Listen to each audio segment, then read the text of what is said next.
Bonjour, bonjour à tous. Alors, je vous souhaite la bienvenue dans ce webinaire sur l'optimisation de la fertilisation. Alors d'abord, est-ce que vous m'entendez bien? Est-ce que le son est bon?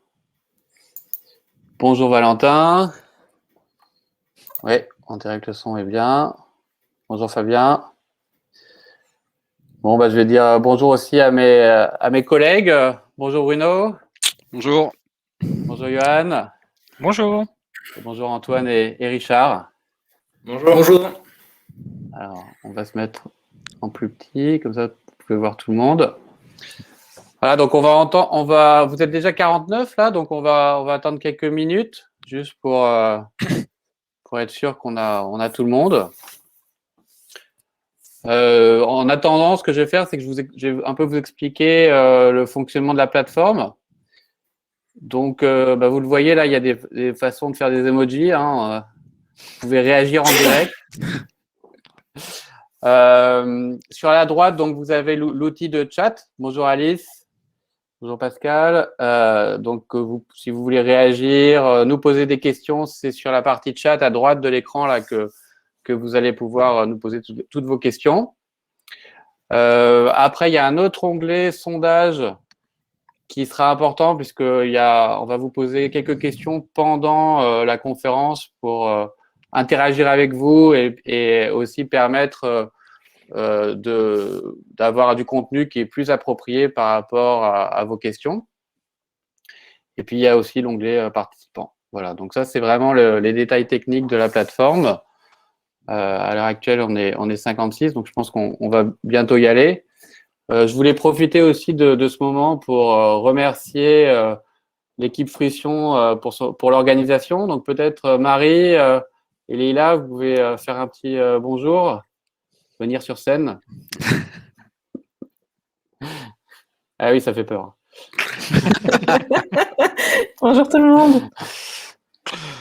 Voilà Marie. Et voilà Leïla. Je me cachais. Bonjour à tous et à toutes. Ravi d'être ici. Voilà, c'est tout. Et vous pouvez partir. Merci. Bon webinaire à tous.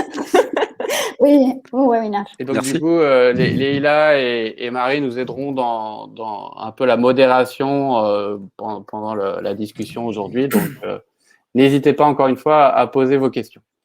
Ok, écoutez, maintenant qu'on est déjà assez nombreux, on va avancer un petit peu. D'abord, on va se présenter. Donc, Richard, je te laisse commencer. Oui, très bien. Bonjour à tous. Je suis Richard Varenterghem et à mes côtés se situe Antoine Cornio, qui est mon cartographe géologue.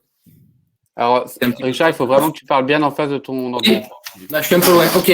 Bon, donc je suis Richard Varenterghem, ingénieur conseil RBS consultant. Et à mes côtés, Antoine Cornio, qui est mon géologue cartographe. Super, merci Richard. Désolé. Bonjour Bruno, du coup je te laisse te présenter. Ah ouais, non, Bruno Tisser. Donc je suis enseignant-chercheur à Montpellier Supagro, voilà. Et j'enseigne sur l'agriculture numérique et puis je fais des recherches également dans ce domaine-là sur la viticulture de précision. Excellent. Et du coup, Johan. Oui, bonjour à tous. Donc moi, je suis ingénieur d'études à Montpellier Supagro dans le domaine de l'agriculture numérique et notamment en charge d'une structure qui s'appelle Agrotic Service et dont Bruno parlera un tout petit peu après. Exactement. Merci Johan. Et donc moi, Sébastien Payen, je suis le cofondateur de Fruition Sciences. Et donc nous, ça fait maintenant 15 ans qu'on aide des vignerons un peu partout dans le monde. Et je vous en dirai un peu plus là-dessus tout à l'heure. Et donc du coup, maintenant, on va avancer un petit peu et on va vous poser la première question pour savoir un peu d'où vous venez. Donc maintenant, là, sur la plateforme à droite, sur la partie sondage, Leïla va vous publier le sondage et vous allez pouvoir répondre à cette première question. Dans quelle région êtes-vous? Donc, répondez le plus vite possible et comme ça, on pourra voir un petit peu d'où vous venez. Et tout à l'heure, on donnera les résultats du sondage. Leïla vous postera les réponses au fur et à mesure. Voilà. Et donc, on va continuer. Et donc, Bruno, je te laisse la main pour présenter un petit peu Agrotique. Ouais. Du coup, on va juste nous présenter. Donc, nous, avec Johan, on appartient à une équipe qui s'appelle Agrotique. Notre vocation première, c'est l'enseignement. Voilà, donc c'est donner à des ingénieurs agronomes une deuxième compétence qui est celle du numérique pour l'agriculture. Donc c'est une option d'ingénieur que l'on anime avec nos collègues de Bordeaux Sciences Agro. Donc deux écoles, deux équipes pédagogiques, parce que il s'agit d'un domaine quand même avec on va dire des composantes techniques très vastes, très variées et en perpétuelle évolution. Et justement, l'équipe pédagogique, pour faire face finalement à cette évolution, pour mettre en place un enseignement finalement toujours à la pointe, on s'appuie sur deux composantes. La première, c'est la recherche. Donc, on appartient tous à une équipe de recherche, à INRAE, c'est du Méritap, qui nous permet de développer une vision, on va dire, un petit peu sur le long terme. Et puis, des dispositifs en lien fort avec les entreprises et les professionnels. Donc, on anime deux consortiums, qui est une chaire d'entreprise, la chaire Agrotique, qui réunit 27 entreprises, et puis un laboratoire vivant qui est déployé sur le domaine de Supagro, qui s'appelle le MAS numérique, qui est un domaine viticole sur lequel sont déployées des solutions numériques, ce qui nous permet, nous, d'avoir un outil pédagogique assez extraordinaire pour faire de la formation continue, de la formation initiale, etc. Voilà. Et puis un dispositif un petit peu particulier que Johan anime, qui s'appelle Agrotique Service et qui nous permet, en dehors en fait finalement de la recherche et puis en dehors de ces dispositifs, on va dire ces consortiums, d'avoir un lien très particulier avec le monde de l'entreprise, qui est de répondre à ta prestation. Donc de faire du transfert quelque part de méthodes qu'on développe au niveau recherche et qui nous permet comme ça de répondre à des problématiques telles que celle qui s'est présentée, on y reviendra tout à l'heure, par RVS et Fruition Science. Voilà, donc Agrotique Service, alors je pense que c'est un dispositif qui peut être mobilisé, qui a pour vocation, tu peux passer à la diapo suivante peut-être, qui a pour vocation finalement de faire de l'expertise, de faire de l'analyse fonctionnelle, de la formation également, de la veille, et de répondre à finalement des questions, on va dire, plus fondamentales, des verrous technologiques, élaborer aussi des preuves de concept. C'est un petit peu ce qu'on a fait là dans le cadre de cette prestation, en répondant avec Johan à la demande de RVS et de Fruition Science. Voilà, donc si vous voulez des informations complémentaires, vraiment n'hésitez pas à nous contacter, que ce soit moi ou Johan, et on sera naturellement à votre disposition. J'en profite pour faire un petit peu de pub, Sébastien, si tu me permets. Juste pour dire que nos étudiants agrotiques sont en ce moment en pleine recherche de contrats de professionnalisation, donc d'alternance, pour la rentrée de septembre. Voilà, donc c'est aussi une opportunité pour internaliser finalement des compétences. Donc si vous voulez avoir des précisions ou si vous êtes intéressé par ce profil, n'hésitez pas à nous contacter. Voilà, merci. Super, merci beaucoup Bruno pour ta présentation. Les résultats du sondage, en fait, on voit là, c'est à peu près 2 tiers sud-ouest, 1 tiers sud-est, un petit tiers, et après quelques personnes qui sont plutôt nord-est et personne du nord-ouest. Et visiblement, il y a aussi un Canadien, donc c'est très très international aujourd'hui. Du coup, maintenant, je vais te donner la main, Richard, pour présenter RVS. Très bien. Bien, RVS Consultant Viticole, c'est un cabinet de conseil que j'ai créé en 2003. On est aujourd'hui 4. Vous avez la photo de chacun. On essaye un petit peu de féminiser. On fera mieux la prochaine fois, enfin, l'année qui suit. On travaille chez à peu près une centaine d'exploitations, essentiellement Bordeaux et Sud-Ouest, mais on se développe aussi pas mal sur l'arc méditerranéen. On propose tout ce qui a trait au pied de vigne de près ou de loin, depuis un appui technique global, notamment en passant par la partie phytosanitaire, qui est quand même très prenante et lourde en ce moment. On est cabinet, surtout, c'est important que vous le sachiez, on est un cabinet indépendant, au sens indépendant de toute vente de quelques matériaux ou produits que ce soit. On peut travailler jusqu'à la partie analyse des résidus de phyto dans les vins. Ça, c'est des choses que l'on fait dans la partie phyto. C'est plutôt Kevin que vous voyez dans la deuxième photo qui est en charge de cette activité-là. On travaille bien sûr toute la partie agronomique pour à peu près la moitié de notre temps, depuis la fertilisation, l'entretien des sols, tout ce qui est travaux en verre et autres. On intervient aussi sur les données, sur les aspects purement agronomiques au sens pédologique, que ce soit pour des plantations nouvelles ou des cartographies de terroir. Là, à ce moment-là, c'est plutôt Antoine qui m'aide là-dessus. Vous voyez aussi Florence, qui est notre apprenti ingénieur, qui elle est beaucoup plus axée sur l'agroécologie, puisqu'aujourd'hui on peut plus dissocier l'ensemble de ces aspects-là. On travaille notamment tout ce qui est couverts végétaux.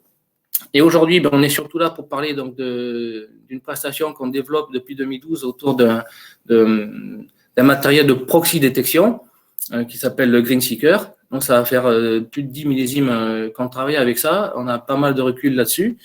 Et on a rencontré pas mal de problèmes qui, vous verrez, justifient, et on en est enchanté, le partenariat qu'on a mis en place avec Friction et l'Agro Montpellier. Voilà. Ce qui est surtout important, c'est qu'on n'a pas de recette miracle. On essaie toujours de se caler sur des situations d'exploitation données, individuelles. Donc, c'est vraiment du conseil sur mesure, concret, appliqué à la stratégie d'exploitation et à ses moyens. Tu peux passer là. Parfait, Richard. Merci beaucoup pour cette présentation très détaillée. Et donc, du coup, je vais finir sur la partie, le troisième larron, on va dire, Friction Science. Donc, nous, à la base, Friction, on a une expertise sur l'irrigation, puisqu'on a créé la société à Napa il y a à peu près 15 ans maintenant. Et en fait, depuis, on a étendu nos services pour finalement avoir une équipe qui est vraiment un mélange entre la viticulture, l'œnologie, la partie web et data, et puis tout ce qui est agronomie et innovation. Et donc, avec toute cette équipe, on a en fait finalement deux produits, 360 Viti, qui est vraiment la plateforme web qui permet l'intégration de toutes les données qui viennent du vignoble pour permettre à nos clients de prendre des décisions agronomiques. Et après, on a développé autour de cette plateforme une méthodologie, une expertise, un accompagnement en fait, qui permet d'aider nos clients à vraiment utiliser leurs données et intégrer les données dans les processus de décision agronomique.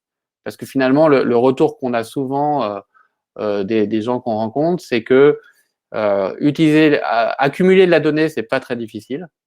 Par contre, vraiment l'utiliser concrètement sur le terrain, en temps réel, c'est une autre paire de manches, et c'est vraiment ça qu'on apporte à nos clients. Et donc, dans le cadre de ce partenariat avec RVS et puis l'Institut Agro, on arrive avec notre expertise autour de la donnée cartographique et autour du survol. Et donc, on vous expliquera un petit peu comment ça s'articule tout ça. Voilà pour la présentation des trois partenaires. Donc, je vais continuer. Donc, rapidement, le programme d'aujourd'hui, on va commencer par vous expliquer l'historique du partenariat et pourquoi ça faisait sens pour nous de créer cette étude. Vous décrire la problématique. Après, évidemment, partager avec vous les résultats de l'étude. Et après, en fin de webinaire, on reviendra sur les usages qu'on peut faire avec ces cartes, avec les cartes et les données mesurées. Et puis, rapidement, on vous présentera comment ces cartes seront collectées en 2021, comment ça va se passer et comment vous pourrez participer à cette démarche. Alors, du coup, j'ai encore une deuxième question pour vous. Est-ce que vous optimisez la fertilisation en intraparcellaire? Donc, de la même manière que tout à l'heure, si vous pouviez aller sur la partie droite sondage, et j'imagine que Leïla a dû publier le sondage. Et donc, n'hésitez pas à répondre et ça nous permettra du coup de voir, de mesurer à quel point c'est intéressant ce dont on va vous parler maintenant.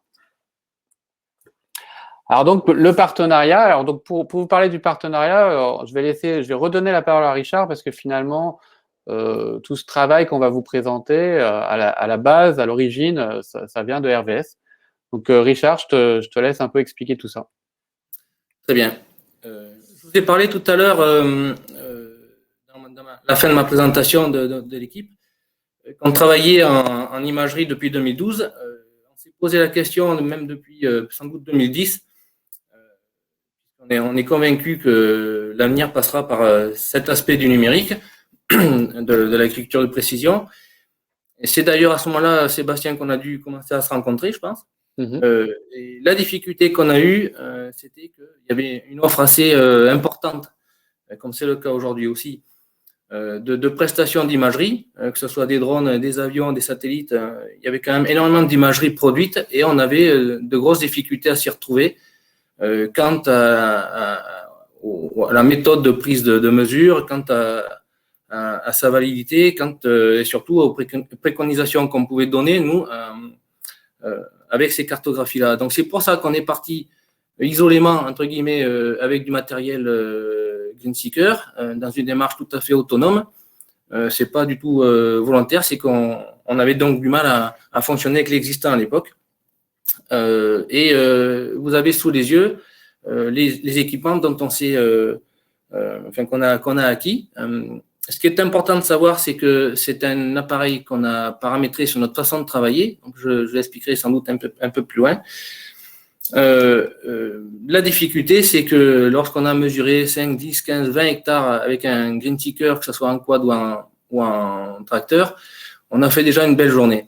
L'avantage de l'imagerie en télédétection, c'est qu'on couvre plus vite davantage de surface, probablement avec une certaine perte de précision, mais c'est ça qui nous intéressait de savoir, c'était quelle était la perte de précision par rapport au gain de réactivité. Donc vous avez ici en bas le quad, en bas à droite, c'est le quad qu'on a acheté pour la première fois. Rapidement, pour décrire le matériel, vous avez sur le quad la partie Greenseeker, c'est le petit boîtier blanc qui regarde à travers le panneau foliaire qui est à gauche, le panneau blanc qui est derrière. Le principe, c'est ça. La tête de Greenseeker envoie un infrarouge et proche infrarouge qui est capté ou pas par une feuille qui réémet ou pas. Sur le bras horizontal, vous avez l'antenne GPS qui est sur le rang elle-même, qui prend vraiment le point du pied en question. On a eu de très bons résultats avec ce montage sur quad qui est monorang. Donc, ça, à la limite, un peu de la chose, c'est que on ne fait qu'un rang à la fois. Et aussi, on ne passe pas dans les vignes à moins de 1,50 m, ce qui pose problème dans tous les crus classés du Médoc, en l'occurrence. Donc, quand on a vu les bons résultats qu'on avait avec le quad et le monotête Greenseeker, on a acquis un double tête que vous avez sur l'enjambeur en haut à gauche. Avec le même montage, les cellules sont dans l'axe de l'appareil.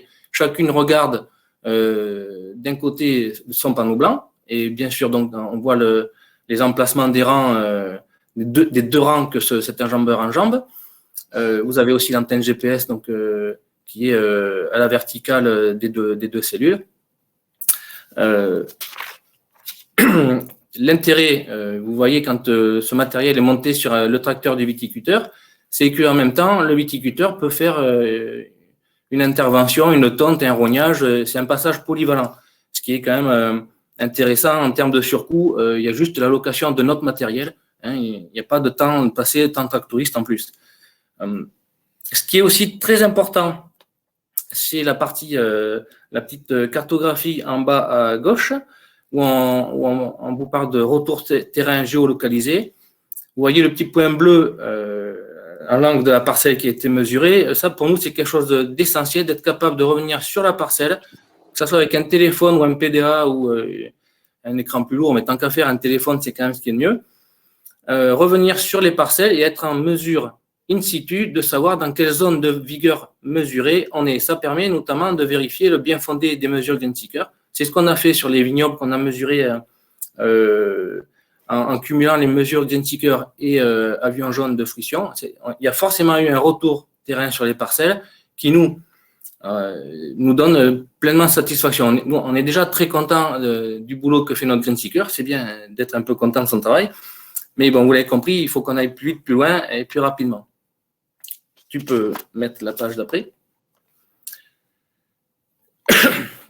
Là, c'est une illustration du boulot qu'on peut obtenir avec, sur la partie gauche, une mesure gain seeker faite, donc je le répète, avec notre étalonnage spécifique RVS, sur une parcelle de cru classé de Saint-Émilion, qui était vraiment une parcelle à problème. C'était une jeune vigne dont on pouvait se poser la question de l'arrachage au moins en partie. Vous voyez sur la partie jaune toute la zone maigre. Il faut savoir que quand on fait de la cartographie comme ça, on est complètement maître de la mise en forme, c'est-à-dire qu'on, bien sûr, on choisit les couleurs, on choisit les intervalles de valeur de la mesure réalisée. Donc, tout ça, c'est quand même quelque chose qui, à un moment, est quand même subjectif, même si la mesure elle-même est très objective. Mais vous avez ici une illustration de l'échelle qu'on utilise, qui reproduit le comportement foliaire de la vigne. Une vigne faible est plutôt jaune, une vigne vigoureuse est plutôt vert foncé. Donc, on a repris ce code de couleur avec 5 intervalles, vigueur faible, faible à moyenne, moyenne à forte et forte.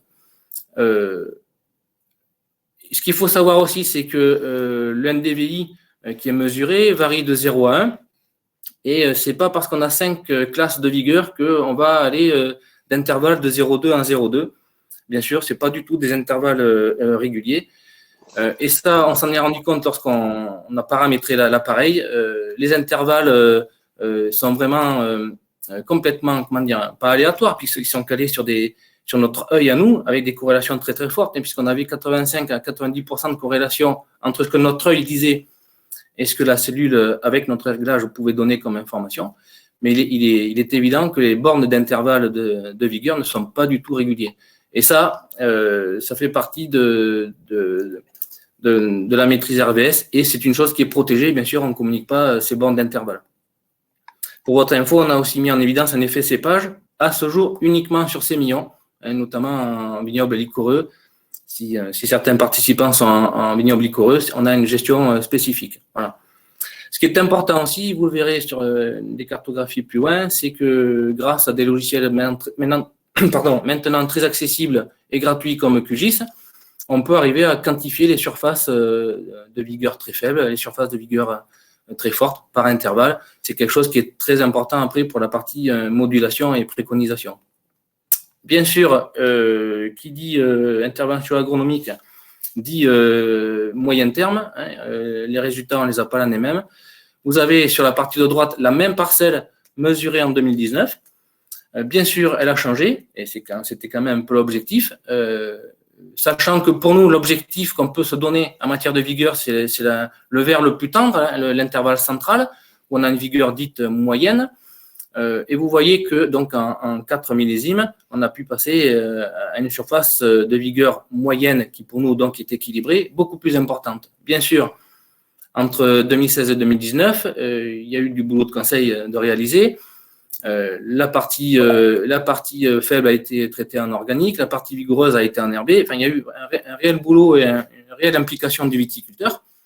C'est ce qui garantit aussi quand même des résultats. Il faut que derrière, il y ait un côté applicable, réaliste, et bien sûr une motivation, mais ça, on n'en doute pas, des viticulteurs pour arriver à quelque chose à avoir des gains mesurables. Richard, je t'interromps 2 secondes.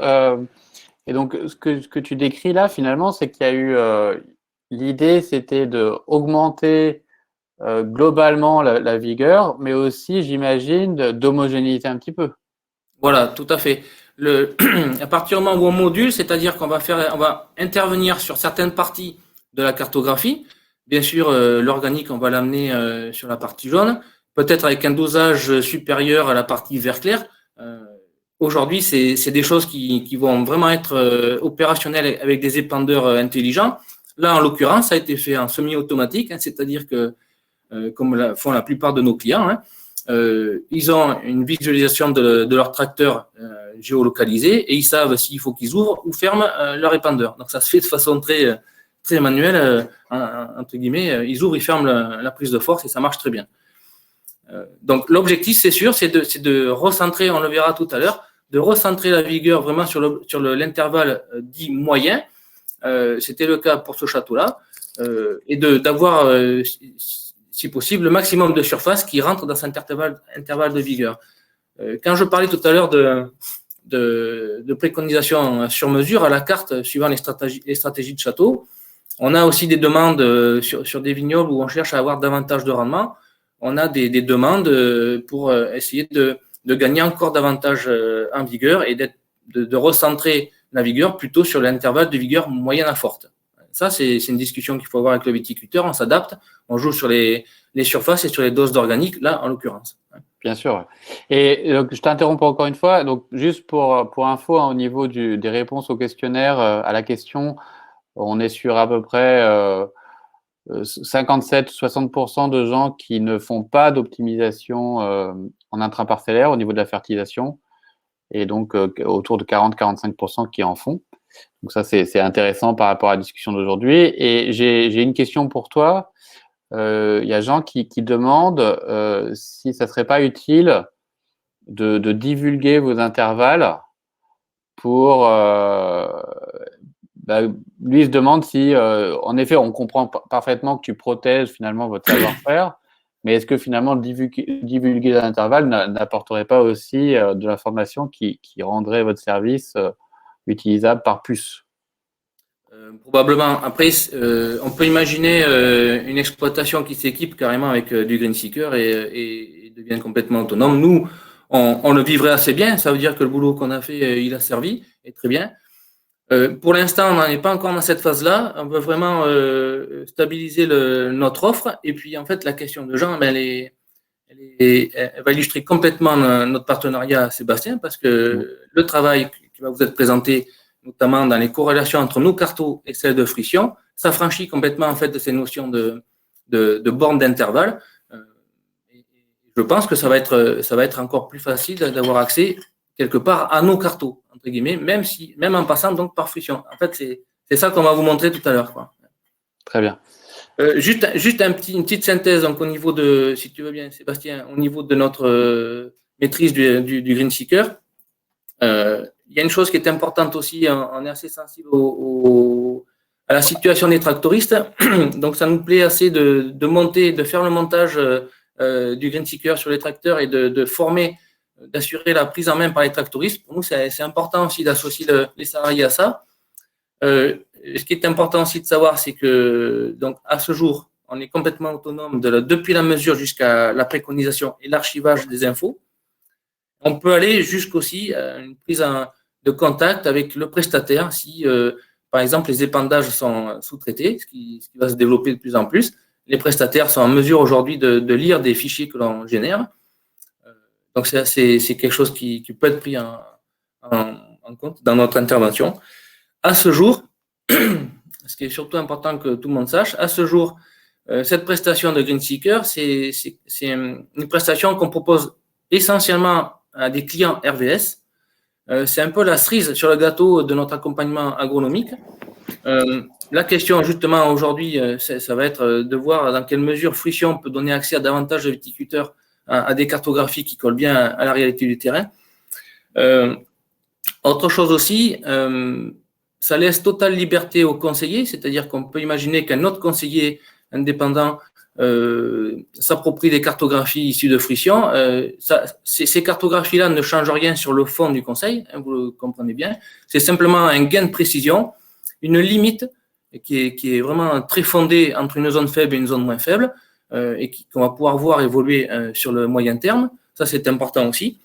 Et puis, ça permet aussi d'archiver, de tracer le comportement de la vigne, parce que bon, on a beau avoir tous une bonne mémoire, c'est important d'avoir, par exemple, dans le cas de cette parcelle, d'avoir un comparatif aussi facile à faire entre la situation de 2016, qui était vraiment pas bonne, qu'on peut avoir oublié en 2019 et a fortiori 2021.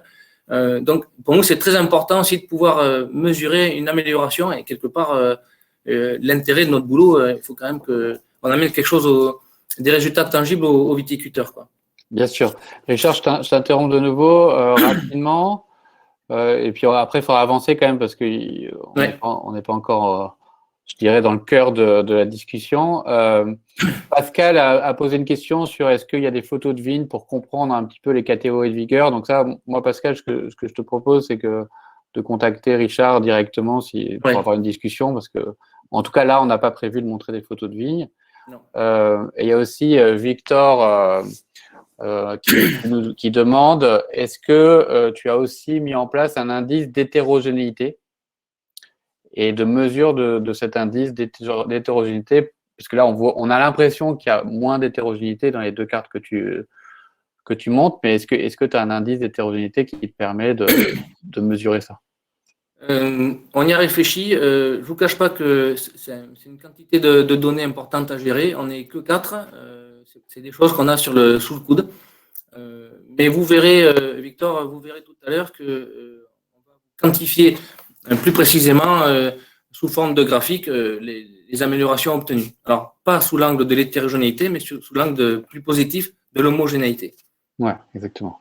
Super. Bon, bah, j'avance à la diapo suivante, Richard. Oui.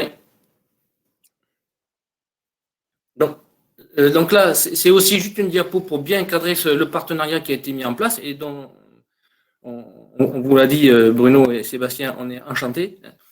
C'est que nous, notre objectif, c'était d'arriver à corréler ces deux sources d'informations, que ce soit les nôtres avec le Gainseeker et celles de Friction avec l'avion jaune. On a initié aussi, et en toute transparence, les mêmes démarches avec d'autres prestataires de cartographie, avions ou drones, et même satellites. C'est aujourd'hui une présentation qu'on fait spécifique avec les résultats obtenus chez Friction, parce que c'est la démarche qui est la plus accomplie, la plus solide à ce jour. Voilà. Et rapidement, nous, ce qui nous intéresse dans le travail qui a été mené et qui va vous donner des très bons résultats, c'est qu'on peut mesurer plus de surface, plus vite, a priori à moindre coût, avec une perte de précision qu'on arrive à appréhender, et toujours avec l'objectif qui est le nôtre de conseil terrain, d'avoir des cartographies qui servent, qui soient utiles, qui soient opérationnelles, et donc garantes de résultats derrière. Voilà. Et j'en termine après, Sébastien, avec Monalius.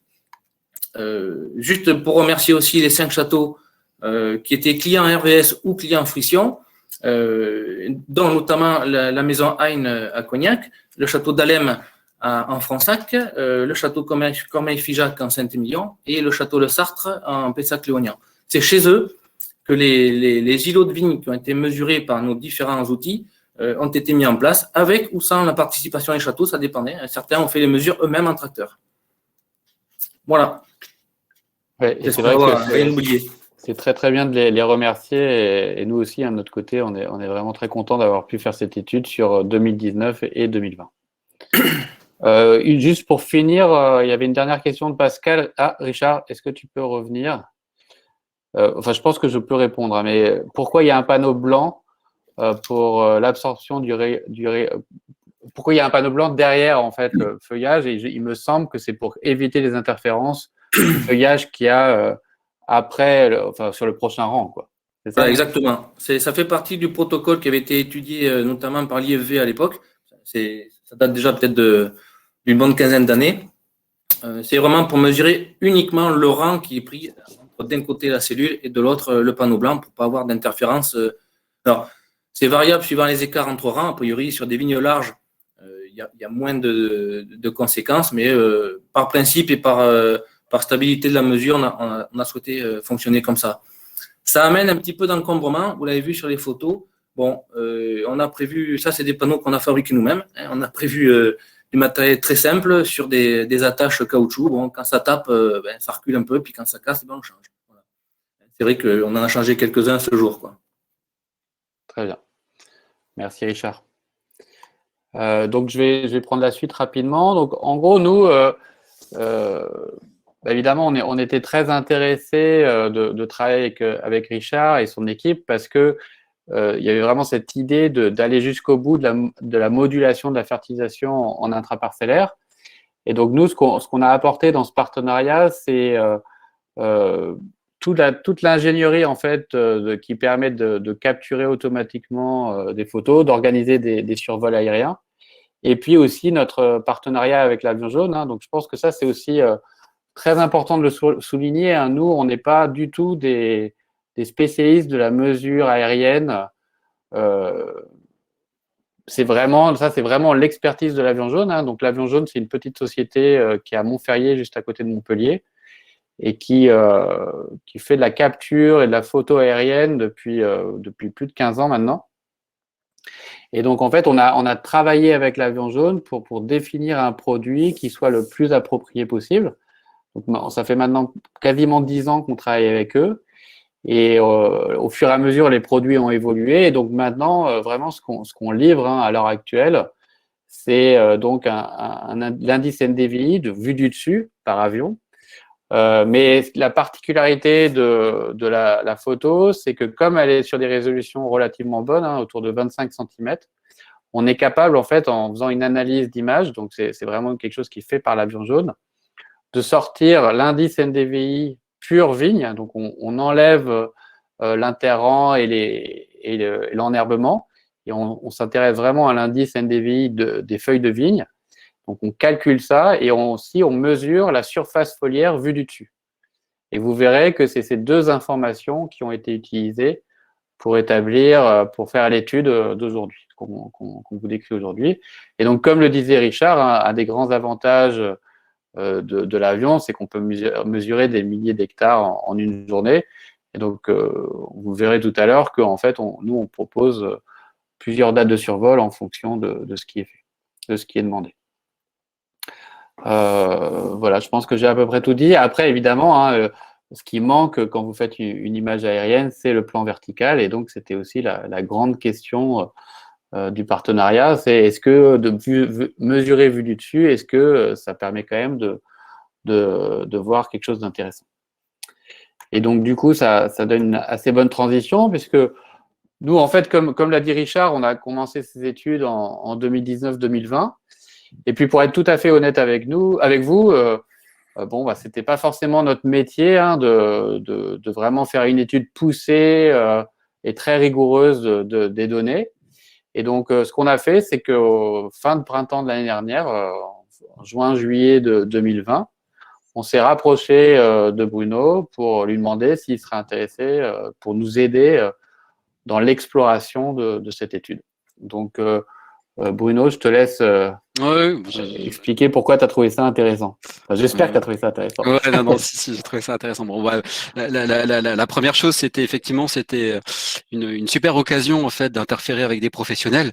Enfin, je pense vraiment à l'expertise agronomique que RVS a réussi à intégrer avec le NDVI, donc accéder à ça, ces données-là, cette expertise-là. Et puis naturellement le savoir-faire de Friction Science. Donc pour nous, c'était vraiment intéressant de travailler, d'identifier en fait quels étaient les verrous auxquels finalement on était confronté les acteurs étaient confrontés sur le terrain sur la mise en place en tout cas l'utilisation de données à haute résolution spatiale. Mais surtout, il y a deux aspects qui pour nous étaient intéressants et je pense qu'il y a quelque chose qui est un petit peu nouveau et qui va se reproduire. C'est en quelque part, on voit bien que là, RVS, on avait une expertise agronomique avec un capteur. Et toute la question, c'est le transfert de cette expertise avec une autre source d'information. Et ça, je pense que ça va se reproduire et c'est des questions en fait avec des verrous qui sont super intéressants et qui nous intéressent d'un point de vue scientifique à explorer, à accompagner et voir comment on peut répondre à cette contrainte-là. Et puis il y avait une deuxième chose qui était très intéressante pour nous dans ce projet-là et sur lequel on avait finalement des billes, puisqu'on avait fait des travaux et on avait publié récemment justement sur ces questions-là. C'était sur des problématiques de comparaison on voit là on a deux sources d'information, une qui est ponctuelle, certes à très haute résolution au niveau du vignoble, et puis une qui est acquise finalement depuis en hauteur, enfin la télédétection. Et nous, on s'est intéressé vraiment à la problématique de comparaison de sources d'informations qui ont en fait finalement des supports spatiaux différents, qui ont des incertitudes différentes et qui ont des défauts différents, on va dire. Voilà. Et comment arriver à croiser ces sources d'informations au mieux? On avait fait une publication il y a 2 ans, enfin donc c'était des travaux assez récents. Et pour nous, c'était l'opportunité de travailler avec vraiment un jeu de données réel, des problématiques réelles, et puis d'éprouver en fait cette approche. Voilà, donc c'était super intéressant pour nous, pour ces raisons-là. Et je pense que Johan va vraiment expliquer si j'étais un petit peu peut-être très comment dire, très superficiel, mais je pense que Johan va vraiment rentrer dans le dur pour montrer un petit peu comment ça se passe. Exactement. Donc, Johan, je te laisse partager ton écran. En attendant, Alice, pour répondre à ta question, on a couplé l'étude avec des observations de terrain.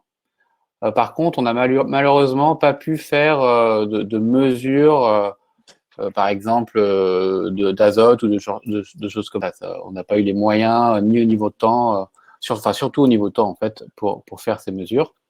Donc ça, c'est la première chose par rapport à ta question. Et après, Pascal, la question sur l'avion jaune, oui, on pourrait mesurer la vigueur de l'enherbement. C'est à l'heure actuelle pas un produit qui est fourni en routine avec ce qu'on fait, mais ça pourrait être fait puisque finalement on fait la mesure. Voilà, donc maintenant je vais m'arrêter de parler et je vais laisser Johan rentrer dans le dur, comme disait Bruno. Enfin, prenez pas peur, ça va rester. Enfin, Johan va faire un super boulot d'explication. Et donc voilà, je te laisse commencer. Oui. Merci Sébastien, ça met pas du tout la pression du coup. Pas du tout. Donc pour reprendre un peu tout ce qui a été dit en fait, donc l'objectif c'était bien de comparer deux sources de données qui sont qu'on a l'impression que c'est pareil parce qu'en fait on va dire qu'on mesure le NDVI, la vigueur, etc. Et en fait quand on les met en face l'une de l'autre, on se rend compte que on n'a pas forcément la même chose. Et donc en fait, l'analyse qu'on fait, c'est que c'est des données qui sont soumises à des sources d'incertitude qui vont être potentiellement importantes. Alors il y a certaines sources d'incertitude qui vont être importantes sur le gain seeker et d'autres plus sur l'avion jaune, etc. Mais en gros, on va recenser 3 gros types d'incertitudes. L'incertitude qui est liée au contexte de la mesure, donc on l'a déjà dit, mais en fait, même si l'objet mesuré, ça reste un pied de vigne, le green seeker, il va mesurer le plan vertical du rang, alors que l'avion jaune, c'est vu du dessus. Et donc en fait, on se rend compte que là, on n'a pas forcément la mesure du même objet. La deuxième source d'incertitude qui peut poser problème pour comparer les données, en fait, ça va être lié à l'objet mesuré. Donc ça, en fait, c'est quelque chose qui est en fait naturel. C'est juste plus deux pieds de vigne proches sont différents, plus il va y avoir une incertitude dans la qualité de la mesure. Et en fait, cette incertitude-là, elle va avoir un très grand impact sur l'incertitude suivante, qui est celle liée au positionnement. Donc en fait, le positionnement, c'est juste le point GPS, que ce soit celui du green seeker ou celui lié à l'image de l'avion jaune. On associe le point GPS, donc la localisation, à une mesure de NDVI. Et est-ce que ce point-là, il est réellement associé au pied mesuré? Et est-ce que en fait, le point du green seeker et le point de l'avion jaune qui vont être au même endroit, est-ce que c'est vraiment le même objet qui est mesuré? Et donc là, on a des exemples pour illustrer ces sources d'incertitude-là. Donc là, on a simulé en fait des variables. Donc, si on a un exemple, à gauche, on a une variable 1 qu'on pourrait imaginer que c'est la variable liée au green seeker, avec des zones on peut observer certaines zones, avec des zones rouges plus à droite, et des zones plus vertes en haut. Et donc, c'est des choses classiques qu'on peut observer quand on fait des mesures de vigueur dans la vigne. Et à droite, on a une autre variable qui va être l'avion jaune. Qui va être une autre variable aussi qui est simulée avec l'avion jaune. Et donc, on a simulé ces deux variables-là de façon à ce qu'elles soient corrélées de 0,7. Alors, je ne sais pas si tout le monde connaît le coefficient de corrélation, mais plus on est proche de 1, plus les données sont proches. Et plus on est proche de 0, moins elles le sont, pour être simple. Donc là, si on a une corrélation de 0,7, ça veut dire que les données sont quand même assez proches l'une de l'autre. Et en fait, si on rajoute dans la variable 2 qu'on a simulée, un décalage spatial d'1 mètre. Donc là, c'est la source d'incertitude liée au positionnement dont je parlais tout à l'heure. Donc si on rajoute ce décalage spatial-là, visuellement, on n'a pas l'impression que ça ait beaucoup changé. On a toujours l'impression que les variables entre elles sont liées. Et pourtant, la corrélation, elle chute. On a une corrélation de 0,5 et ça peut être accentué par d'autres paramètres, d'autres effets. Et donc, on a une corrélation qui devient moyenne, voire basse sur certains effets. Donc, en fait, ces 3 types-là d'incertitudes qu'on a identifiées, c'est celles qui vont constituer du bruit dans la donnée et ça va créer des problèmes pour substituer les données du Green Seeker par celles de l'avion jaune. On va avoir du mal à appliquer l'expertise de RVS développée sur les données du Green Seeker. On va avoir du mal à les appliquer sur les données de l'avion jaune. Et donc la problématique en fait que nous on a tenté de réduire, c'est vraiment comment réduire le poids de ces incertitudes dans le résultat final en conservant l'information spatiale, c'est-à-dire l'hétérogénéité dans la parcelle, qui est l'information d'intérêt pour les futures préconisations, que ce soit en fertilisation ou autre type de préconisation. Et donc, on a utilisé on va mettre en place, pour répondre à cette problématique, 2 méthodes. La première méthode, c'est qu'on va valoriser les images de l'avion jaune et les informations issues de l'avion jaune pour créer un nouvel indice. Donc, Sébastien en a parlé tout à l'heure. De l'avion jaune, des mesures de l'avion jaune, eux, ils en extraient en fait deux indices qui sont le NDVI et la surface foliaire. Donc le NDVI, on est bien sur la quantité de verre. En fait, c'est l'activité de la photosynthétique de la plante, mais vue du dessus. Et la surface foliaire, qui est la surface en feuilles actives de la vigne. Et donc en fait, si on fait le produit de ces deux variables, on va avoir un indice NDVI qui va être calibré et qui va se rapprocher des mesures de Green Seeker réalisées par RVS. Et en fait, cet indice-là va prendre plus en compte la variable verticale de la vigne. Et donc, on va essayer, par cette méthode-là, de réduire l'impact de l'incertitude liée aux objets mesurés. Johan, je t'interromps 2 secondes, hein, juste Oui. pour être vraiment très très clair. Sur la partie qui est fournie par l'avion jaune, donc comme tu disais, il y a la surface foliaire vue du dessus. Et la partie NDVI, c'est vraiment en fait, quand on prend la photo, évidemment, on voit l'enherbement et on voit les feuilles de vigne. Et en fait, l'avion jaune a développé une expertise qui permet de s'affranchir complètement du sol nu ou de l'enherbement pour avoir un indice NDVI qui soit un indice pur vigne. Donc ça, c'est vraiment très important. Hein. C'est que donc du coup, on multiplie le NDVI vigne par la surface foliaire vigne. Exactement. Et voilà. Et donc c'est vraiment cette combinaison-là qui va essayer de réduire l'impact des différents objets mesurés en fait entre le Green Seeker et la télédétection. Et la deuxième méthode qu'on a mis en place, c'est la méthode en fait dont a parlé Bruno tout à l'heure, et qui va essayer de réduire la source d'incertitude, surtout liée aux problématiques de positionnement. Donc la localisation GPS. Ce qu'on va essayer de faire, c'est on va construire une grille d'interpolation optimale en utilisant des géostatistiques. Donc en fait, bon, c'est un peu, on vous épargne les calculs détaillés, mais les travaux qui ont été réalisés par Bruno et d'autres chercheurs à Supagro en 2019, ils ont montré qu'on était capable de réduire le bruit dans les données, c'est-à-dire les sources d'incertitude liées au positionnement, et de conserver un maximum d'informations spatiales. Et donc en fait là, pour illustrer, je vous montre juste, en fait c'est un indice qu'on calcule. Cet indice, il va dépendre de plusieurs paramètres, notamment la qualité des données, la résolution des données. Et en fait, cet indice-là, il va atteindre un maximum, et ce maximum-là va correspondre à une grille sur laquelle on va pouvoir interpoler nos données. Donc, c'est-à-dire interpoler nos données. Là, on a par exemple 5 mètres 10. L'indice, il est maximal pour une grille qui fait 5 mètres 10 de résolution. Donc, on va interpoler les données sur cette grille-là pour réduire au maximum le bruit dans les données et conserver l'information spatiale. Donc, je reviens là-dessus, mais on va voir les résultats après, ce que ça donne. Mais en fait, pour l'ensemble des données qu'on avait à disposition, on a identifié pour la majorité des parcelles et la majorité des indices NDVI, que ce soit Green Seeker ou côté avion jaune, on avait des grilles optimales qui étaient entre 4 et 5 mètres. Et donc, on a interpolé l'ensemble des données.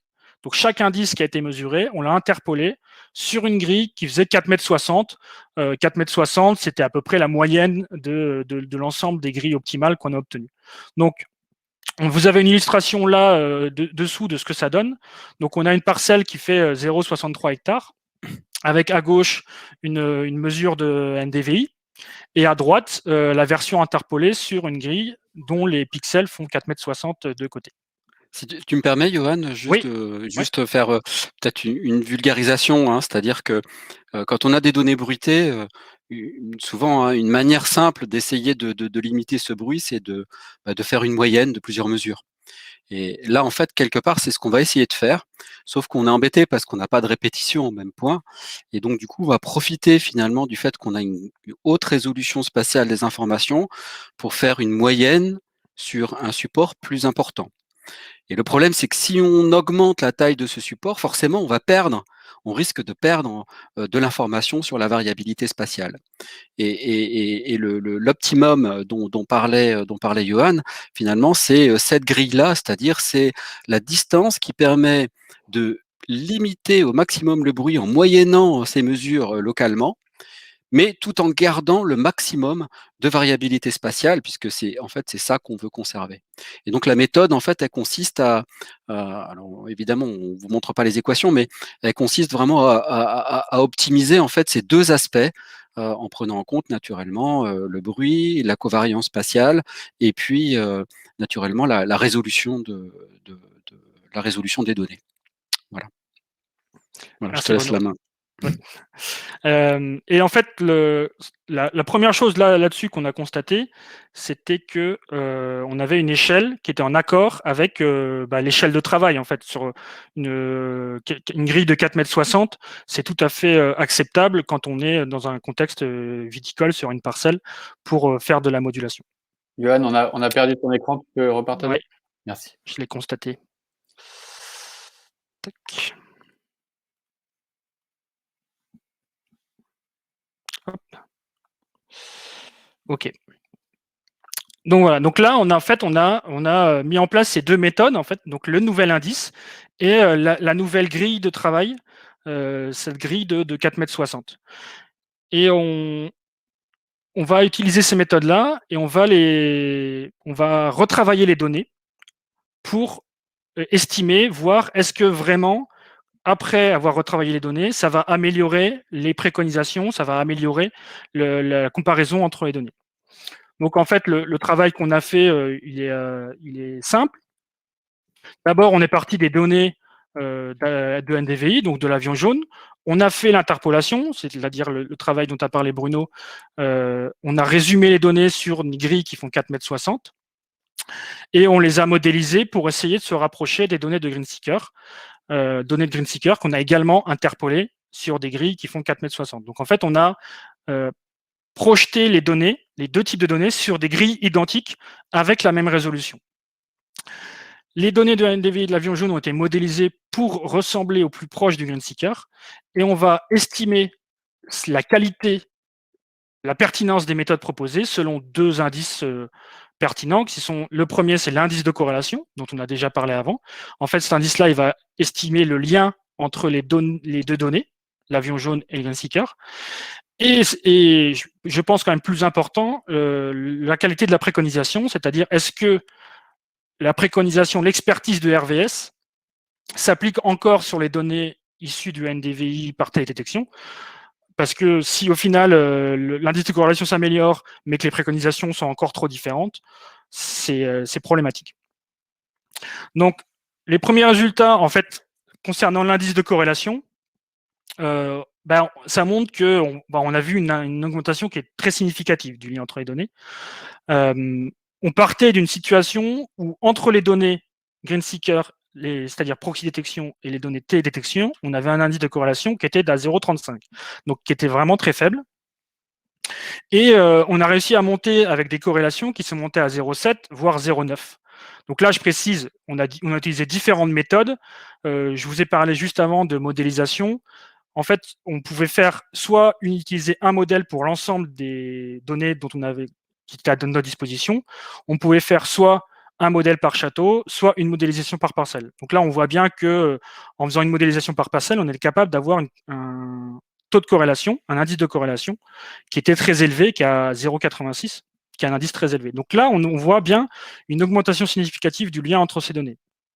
Mais en fait, la question, donc on revient à cette question-là, en fait, est-ce que les données modélisées issues de l'avion jaune, est-ce qu'on peut y appliquer la méthodologie RVS, l'expertise de RVS, pour donner les mêmes préconisations, donc là, avec l'exemple de la fertilisation, que celles issues des données GreenSeeker. Et donc là, on va parler en termes de surface. On a presque entre 86 et 90%, selon la modélisation utilisée, entre 86 et 90% des surfaces vont présenter la même préconisation.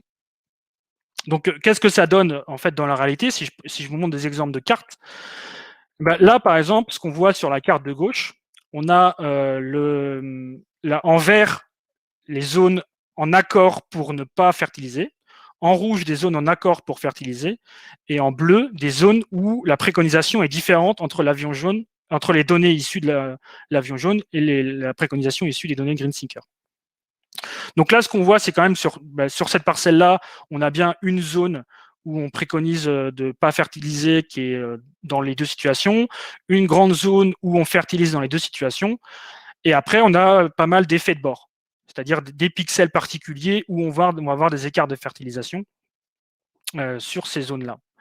Après, il a existé des parcelles, là je vous mets un autre exemple à droite, où ça marche pas très bien. Les seules zones où le GreenSeeker aurait préconisé de ne pas traiter,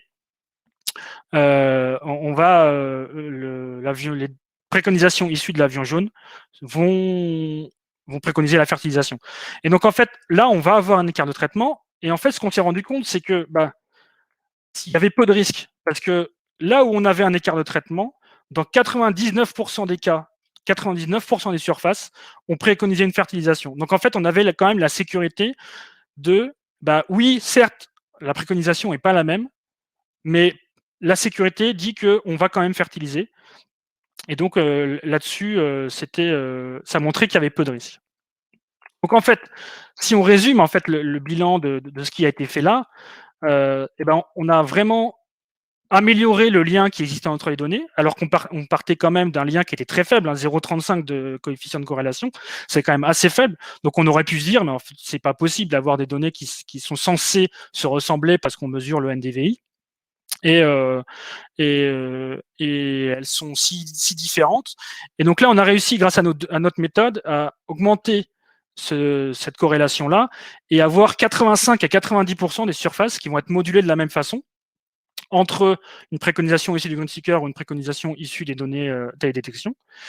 Et avec peu de risques, parce que les quelques surfaces qui vont rester où on va avoir un petit écart de traitement seront quand même fertilisées. Donc, on ne va pas prendre le risque d'avoir une mauvaise préconisation de non-fertilisation. Et donc, en fait, ce bilan-là, il est quand même assez positif.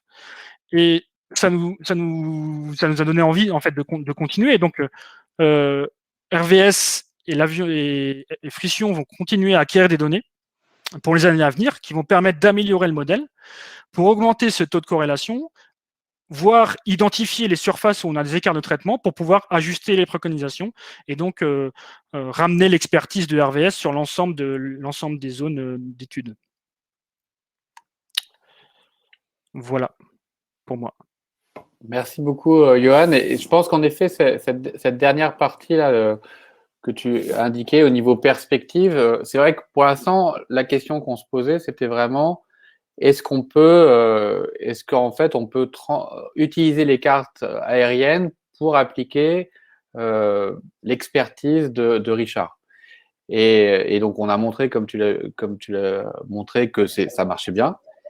Mais je pense qu'il y a aussi un enjeu potentiellement d'aller un peu plus loin et de comprendre quand est-ce qu'il y a des différences, qu'est-ce qui se passe. Parce que peut-être que justement, là, il y a une information agronomique qu'il faudrait creuser. Et donc ça, c'est une perspective, ça ne sera pas fait tout de suite, mais on espère bien aussi aller plus loin avec l'usage de ces cartes. Ouais. En tout cas, Johan, merci beaucoup pour ton exposé qui était vraiment très intéressant. Il y a eu pas mal de questions. Alors, juste un mot, hein, il est déjà 18h, ça passe très très vite. On va rester avec vous, hein, on va continuer à faire ça et on va prendre le temps qu'il faut pour répondre à toutes les questions. sachez de toute façon que si vous avez besoin de partir, il n'y a pas de souci. Il y aura un replay qui sera disponible publiquement, sans doute sur la page LinkedIn de Fruition. Donc, ne vous inquiétez pas. Si vous devez partir, vous pourrez voir la fin plus tard. Voilà. Nous, on va essayer de répondre au maximum de questions pour que ça soit très clair, le plus clair possible avant la fin de ce webinaire. Donc, je repartage mon écran.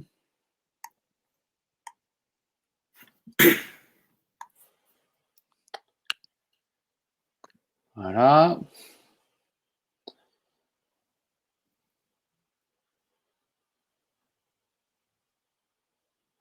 Je vais quand même rapidement répondre à Stéphanie sur tous les tests qui ont été faits là aujourd'hui. C'est des tests qui ont été faits à Bordeaux ou autour de Bordeaux, donc soit Bordeaux et un peu Cognac, donc pas ailleurs. Richard, je te donne la question qui a été posée par Fabien et que, à mon avis, tu y répondras au cours de ta présentation. C'est lorsqu'on parle de fertilisation ou pas de fertilisation, de quoi parle-t-on exactement? Est-ce qu'il s'agit d'amendement d'azote ou pas? Est-ce que c'est 0 contre 50 kg par hectare? Un petit peu de quoi on parle quand on parle de modulation, mais ça, je pense que tu vas y répondre après. Oui. Alors, je ne sais pas pourquoi on ne voit pas mon écran là. Alors.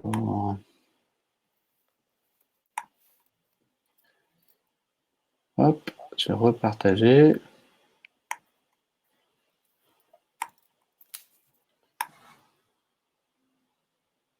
Donc, du coup, on va vous interroger sur une dernière fois dans la partie sondage. Donc, Leïla, si tu pouvais publier la dernière question. Est-ce que ça marche maintenant? Voilà. Donc, comment prenez-vous vos décisions en termes de ce qui concerne la fertilisation? Donc, 1, observation visuelle, 2, proxy détection, 3, télédétection. Ça nous intéresse et ça permettra un peu d'éclairer aussi la discussion sur la fin. Donc, je vous laisse répondre. Et en attendant, du coup, Richard, je te redonne la main pour parler vraiment des usages, hein, parce que c'est quand même ça. On ne fait pas ça juste pour collecter de la donnée, comme on disait en introduction, on fait ça pour l'utiliser. Donc, je te laisse expliquer tout ça. Merci, Richard. Merci, Sébastien. Juste quelques petites réponses en direct et qui sont liées au point que je vais aborder tout de suite.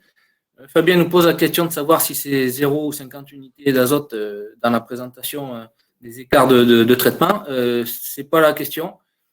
Les cartographies et les écarts de traitement que nous a présenté Johan, c'est j'en mets pas, j'interviens pas. On est dans la notion de mesure, on n'est pas du tout dans la notion de conseil. Il est évident que c'est là que le boulot du conseiller intervient, ou du viticulteur, bien sûr. Donc là, les cartes de préco sur lesquelles Johan a travaillé, ce sont des cartes de préco plutôt, comme je vais vous illustrer après, sur la matière organique. Donc, c'est pas aussi. Enfin, la carte va pas vous donner une quantité d'azote à apporter, quoi. Hein, voilà. Autre petite réponse en direct à Alice et Sébastien, tu avais commencé à répondre sur des analyses parallèles, notamment des analyses de sol. Alors, quand on a paramétré notre Green Seeker en 2012 et 2013, il est évident que en parallèle à la mesure de l'appareil et à notre notation visuelle, il y avait des analyses et des mesures parallèles. Il y avait des analyses de sol par zone de vigueur homogène. Il y avait des pétioles, et c'est là qu'on s'est rendu compte que si l'analyse de sol mettait en évidence des corrélations avec la matière organique et en partie sa dégradabilité, les pétioles pouvaient aussi donner des corrélations sur certains minéraux, notamment la potasse et le manganèse. Donc ça s'auto-expérimente en fait sur les vignobles, mais en général, ça va dans ce sens-là. On a aussi travaillé toute la partie analyse de mou, analyse de vin. Donc ça faisait quand même un paquet d'informations. Hein. On a quand même été assez loin et on a mis en évidence des corrélations costaudes entre nos mesures Green Seeker et la partie acidité des analyses mou et vin, à savoir notamment le pH, le malique et l'acidité totale. on n'a pas, c'est surprenant, mais on n'a pas mis en évidence des corrélations vraiment significatives avec la partie sucre, degré et autres. Donc, parce que j'ai vu qu'il y avait pas mal d'œnologues qui posaient des questions, il me semble. Il y a éventuellement un biais, enfin, une discussion à avoir sur le lien avec la partie plus directe mou et vin. J'ai vu aussi 2-3 questions sur la notion de précision centimétrique. Alors, nous, on va vite recadrer les choses. 4,60 m, moi, ça me va très bien. Pourquoi? Ça fait 2 mètres, ça fait 2 rangs à 2 mètres et plus, un peu plus. Quand on voit la largeur de travail d'un épandeur, par exemple, si on reste sur les applications Ferti, on est plus souvent sur des largeurs de travail de 10-15 mètres. Donc, aujourd'hui, je pense que la précision qui va être accessible bientôt, probablement centimétrique, je pense qu'elle est superflue. Si demain on est en mesure de fertiliser au pied près, on reverra la copie, mais nous, de notre côté, on n'en est pas là. Et dernier petit biais sur lequel je suis passé trop vite tout à l'heure, nous, on peut mesurer des vignes uniquement palissées. C'est tout l'intérêt de travailler avec Sébastien en aérien, c'est qu'on peut aussi appréhender la vigueur avec des cartographies qu'on saura utiliser sur des gobelets en rosé Provence et autres. Donc ça, évidemment, c'est un plus indéniable. Donc, si on remet vite cette diapo et même la suite, tu peux, voilà. Les applications qu'on arrive à avoir aujourd'hui, elles sont de 2 ordres. Il y a du court terme avec directement la récolte de l'année même de la mesure. Si on mesure au mois d'août, et qu'on fait du zonage de vigueur, on arrive à avoir des liens donc avec la maturité et la qualité. Bien sûr, ça passera par des dégustations de baies et quelques analyses ciblées. C'est pas du tout, ça n'est qu'un outil d'aide à la décision, ces cartographies-là, et rien d'autre.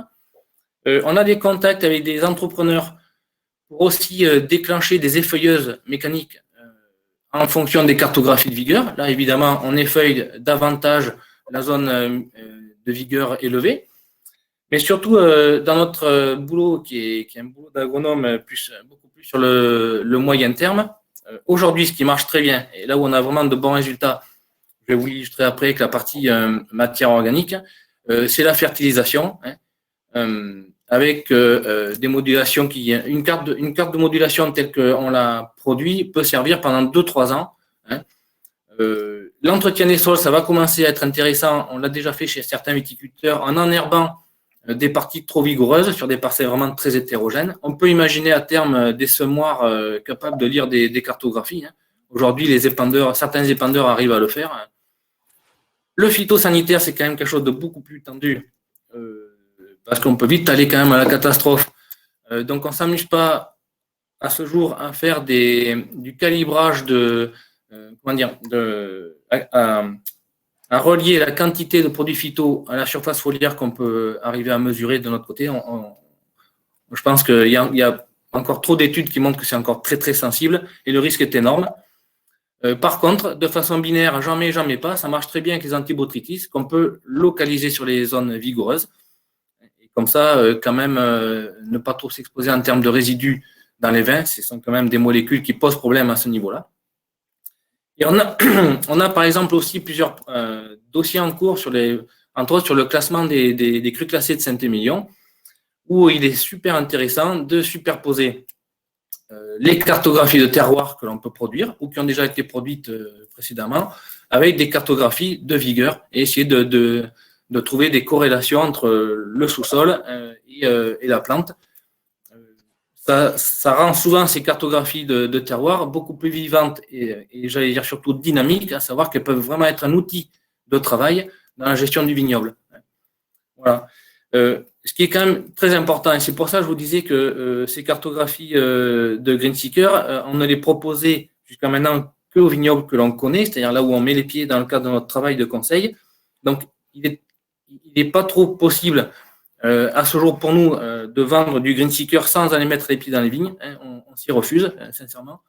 Et il est important, donc, pour bien insister là-dessus, d'avoir quelques analyses complémentaires pour arriver à une préconisation, à un conseil vraiment fondé.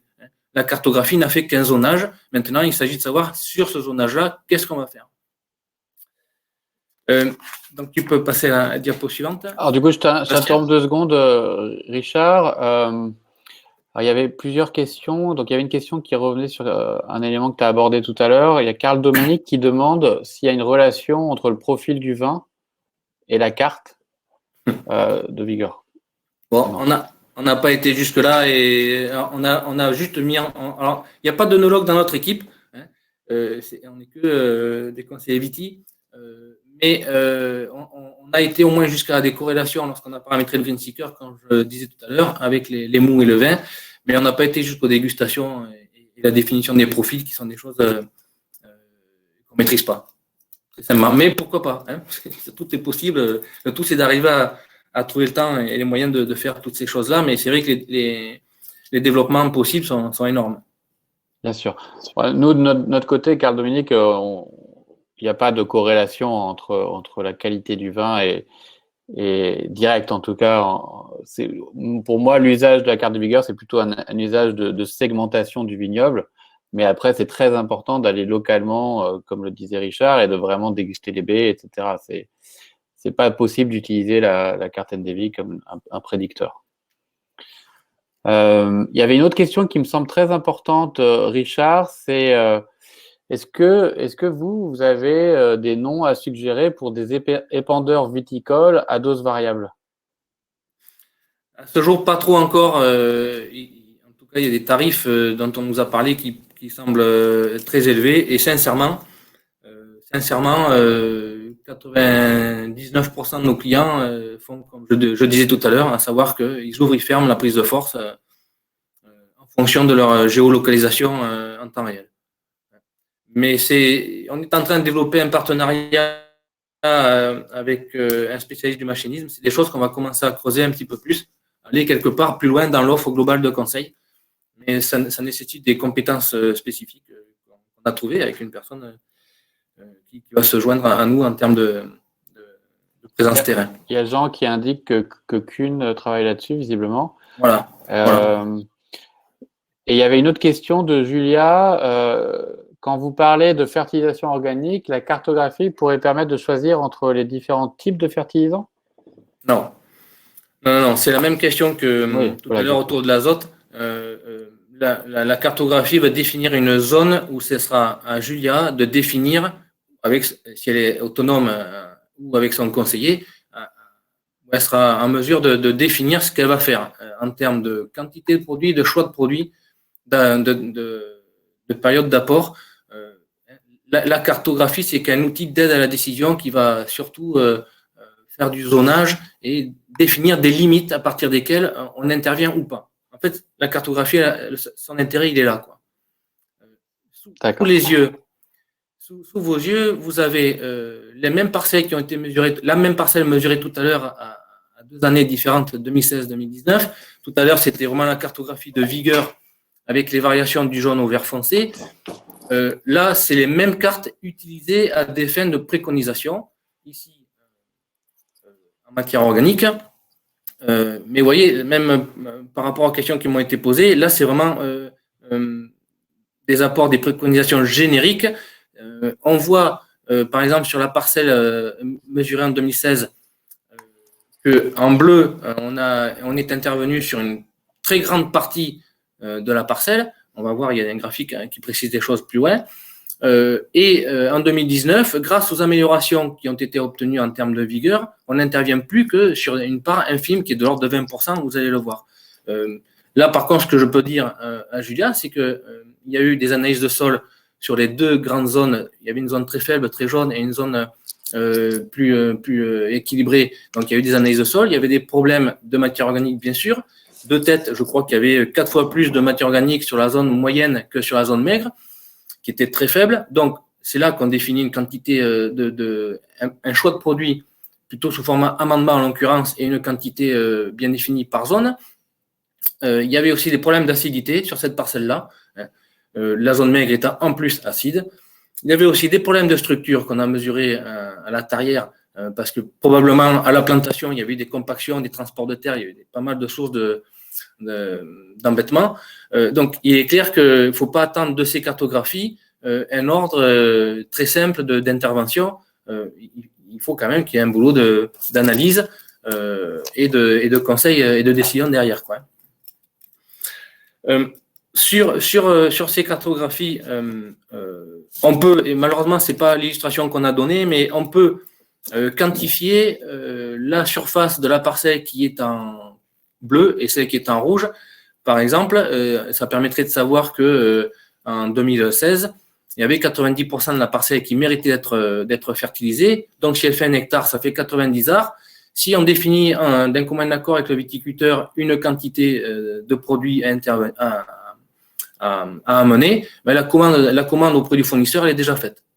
Donc ça, il ne faut pas se faire peur avec des zonages et des surfaces qui vont être difficiles à appréhender. Aujourd'hui, les logiciels que l'on utilise, et même QGIS en l'occurrence, sont capables de faire des calculs de surface de chaque couleur définie. Tu peux, si tu veux bien, Sébastien, mettre la diapo d'après. Voilà, c'est la même parcelle illustrée ici donc avec quelques graphiques. Alors, on ne fait pas ces graphiques-là pour toutes les parcelles que l'on mesure, mais c'était vraiment à titre d'illustration. Vous avez sur les histogrammes de gauche la situation de la parcelle en vert clair telle qu'elle était en 2016, avec pratiquement 90% de la surface faible à moyen, donc c'est quand même une parcelle qui est excessivement déséquilibrée. Vous avez en vert plus foncé la situation, la répartition donc de la parcelle et des surfaces par intervalle de vigueur en 2019, et vous voyez qu'on est passé à 77% de la surface de la même parcelle dans l'intervalle de vigueur qui est pour nous l'objectif recherché. Donc ça, c'est quand même des résultats très encourageants. Il y a toujours en 2019 19% là, qui sont encore un petit peu faiblards, mais le très faible a disparu, ou quasiment. Et surtout, ce qui prouve que la modulation et la géolocalisation de l'apport est bonne, c'est qu'on n'a pas gagné significativement en vigueur moyenne à forte. Si notre modulation ne tenait pas la route, il y aurait eu une augmentation de la part de surface de cette parcelle en vigueur trop élevée. Bon, donc ça veut dire qu'on arrive avec ces outils-là, ces cartographies-là, à vraiment agir là où il faut. Et si on définit bien le produit et la dose, il y a par exemple que ça ne marche pas. Sur le histo de droite, vous avez en bleu la surface de la parcelle, le pourcentage de la parcelle qui a été fertilisée, en rouge celui qui n'a pas été. Donc dans les 2 années, vous voyez qu'on passe de 91% à 20%. Donc ça mesure quand même l'intérêt de cette technique-là. Ça permet de moins apporter d'apport.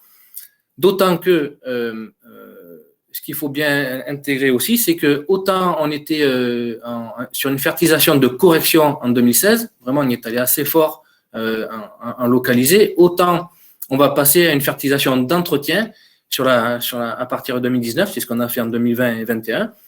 Donc on n'est pas intervenu uniquement sur les 20% encore faibles, mais on a commencé aussi à intervenir sur les surfaces qui sont équilibrées, avec des apports moindres, plus doux, plus respectueux de tout un tas de données environnementales. Donc, ça permet de passer à une intervention dite corrective, à quelque chose beaucoup plus d'entretien. Et c'est là qu'on arrive à avoir des gains à la fois qualitatifs et économiques. Il y avait une question justement sur l'homogénéité et la qualité. Pour nous, on part du principe qu'on peut mesurer avec des techniques comme ça l'hétérogénéité au sein d'une parcelle, mais ça n'a d'intérêt à nos yeux que si, à terme, on arrive à avoir une parcelle plus homogène et si possible 100% homogène, parcelle qui sera facile à gérer en tant qu'unité simple, homogène en termes de qualité de raisin et donc plus facile d'un point de vue organisationnel, récolte, et vinif et autres. Voilà. On peut en rester sinon avec des zonages tels qu'ils sont produits, à gérer séparément les zones maigres et les zones vigoureuses, à couper les parcelles en plusieurs morceaux. On essaie de rester nous plutôt sur des choses pratico-pratiques et concrètes et si possible efficaces. Voilà.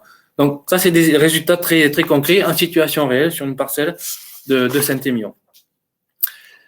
Voilà que je peux vous dire de plus. Je suis prêt à répondre à toutes les questions. Merci beaucoup Richard, c'était vraiment extrêmement clair. J'avais une petite question. Quand tu as parlé de l'intérêt aussi des données croisées entre ce qu'on peut fournir et ce que vous fournissez, il me semble qu'il y a aussi potentiellement l'idée de pouvoir faire des passages intermédiaires et de finalement mesurer à plus haute fréquence l'impact de ces modulations de fertilisation, non?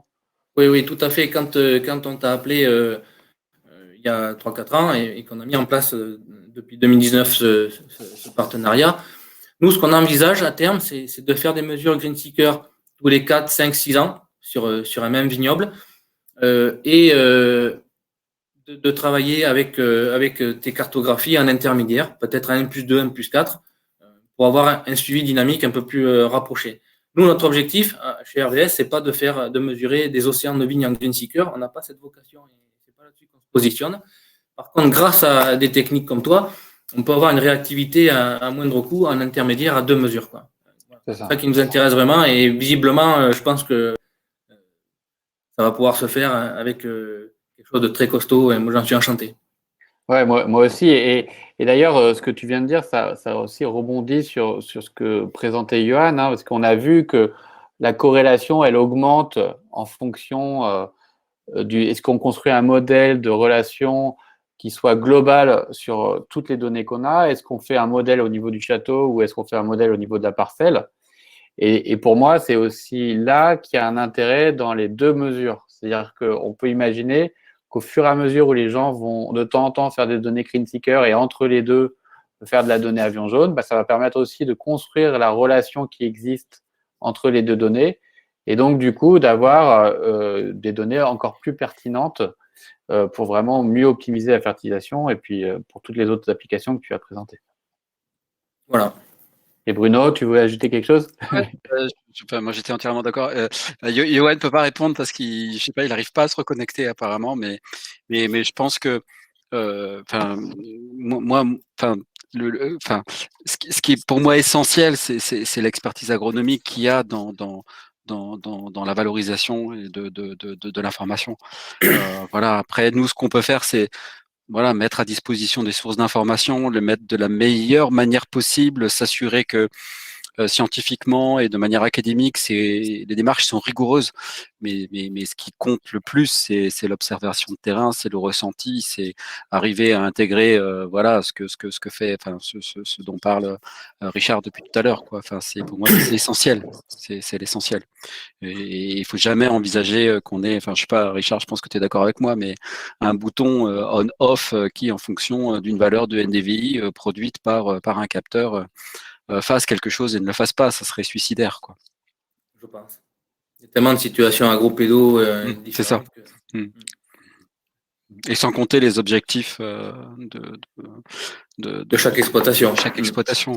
Exactement. Du coup, on va conclure cette présentation. J'ai encore quelques diapos.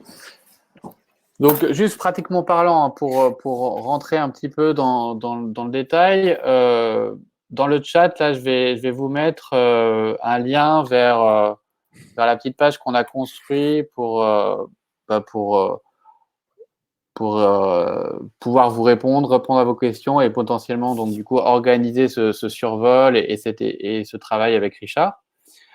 Donc, n'hésitez pas à y aller et puis à nous contacter pour qu'on en parle, qu'on vous aide à voir si ça s'applique à votre situation et puis donc commencer l'étude. Et donc, comment ça se passe pratiquement parlant? En fait, ce qui se passe, c'est qu'il y a quand même besoin d'organiser un peu tout ça. Ce qu'il faut que vous sachiez, c'est que le vol de l'avion jaune, il a lieu en fonction du millésime entre on va dire début juillet, le 15 juillet et puis au plus tard 15 août. Donc ça veut dire qu'il faut commander les cartes un petit peu avant. Donc souvent, on finit les commandes fin juin. Donc c'est ce qui est dans la première case.